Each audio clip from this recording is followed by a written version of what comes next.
Hello বন্ধুরা, খুব ঠান্ডা পড়ে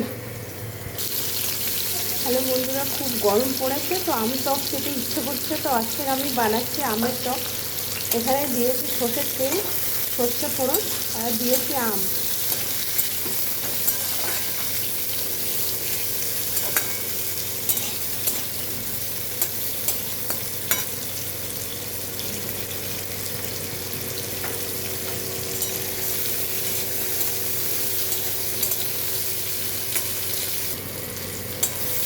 তো আমটা একটু ভেজে নিয়েছি। এখানে এখন দিচ্ছি পরিমাণ মতো নুন,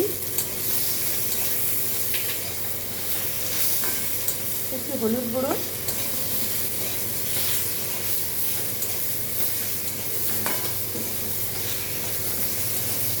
আমটা নরম হয়ে যাচ্ছে, এখানে দিয়ে দিচ্ছি জল।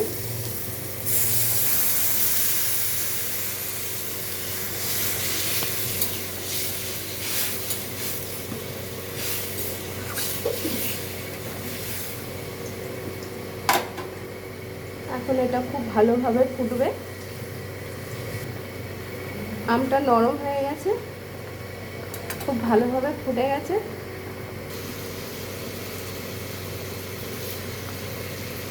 এখানে এখন মিষ্টি দিয়ে দিচ্ছি।